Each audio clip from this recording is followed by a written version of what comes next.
Hey there and welcome to the tutorial series. I am Aniket and this tutorial is about the interactive banner 2 element, which is the newest addition in our list of elements. This is just an extension to the already existing interactive banner element through which you can display the featured images and other highlights on your website. So this element has some predefined styles in its backend through which your efforts are reduced.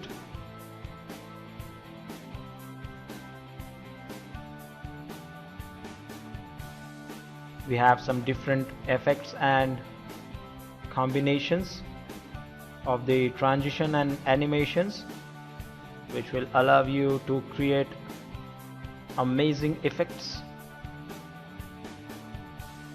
So here are the 12 styles you can choose from. Let's go into the backend and have a look at the options. So let's start by adding an element. You can see here, clicking on add element ultimate VC Addons and interactive banner, that will give you a list of backend properties. We have divided them into multiple tabs, and it also adds the element along with a row which can be divided into multiple columns and placed at different positions on a web page. Now let's start with the backend properties and the options. The first tab includes the basic options through which you can design a interactive banner. So this is the title and description. The description appears when a mouse is hovered on it. You can use an image from the media library.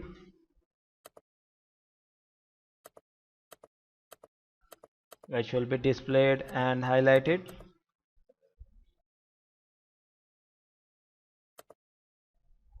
Add a link to the image.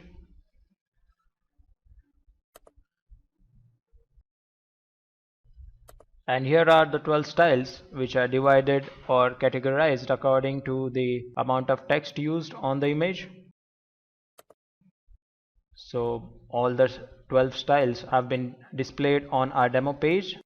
The link has been given in the description below. So here's about the first tab, which will basically set up your interactive banner, and the other tabs are for the styling of your banner. Typography tab includes the font to be chosen for the text used on the banner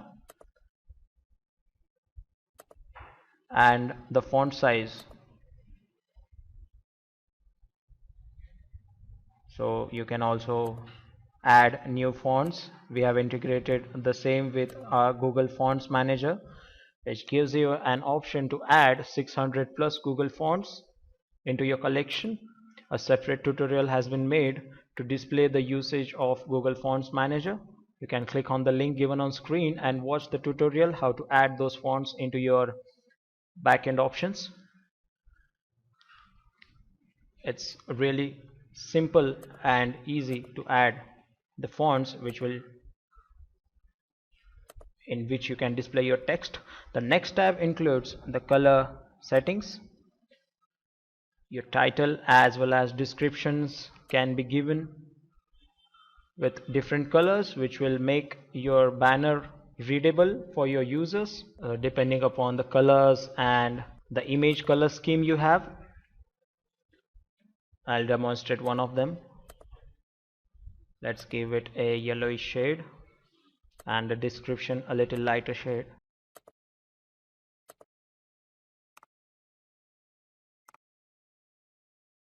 And a different background color.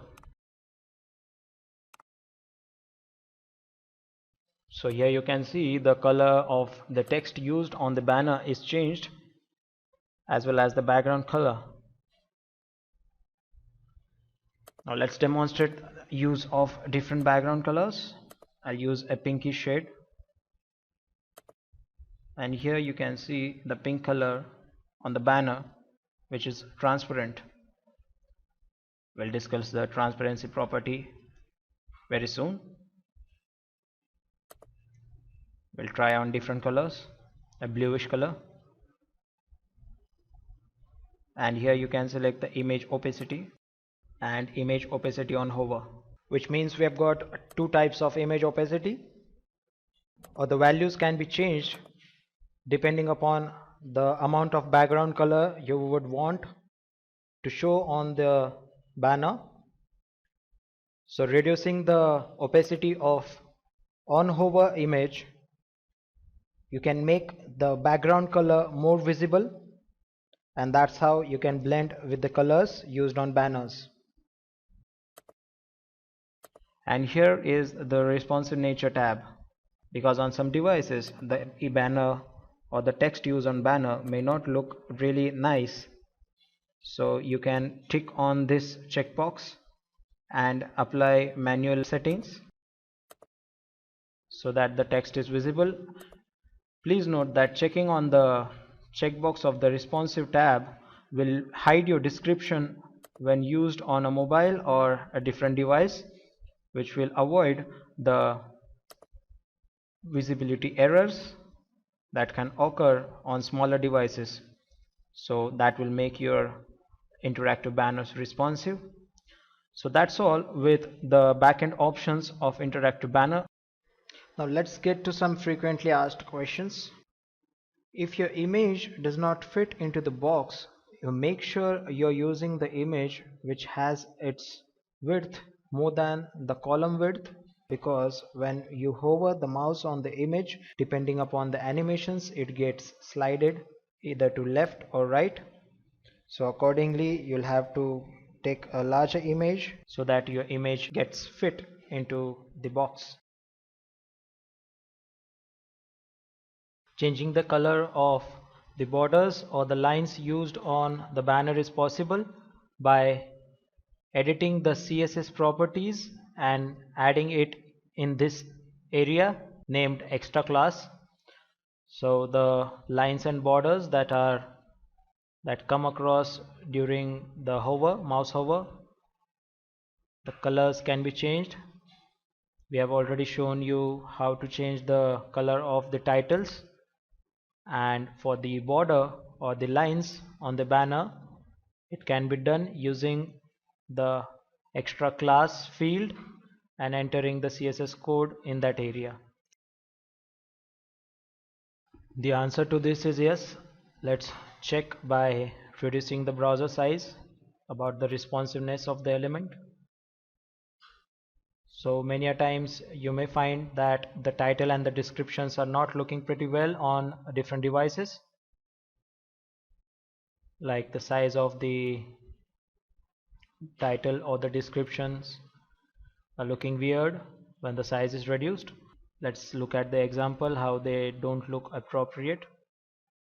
So you can change that by using the responsive tab available in the backend.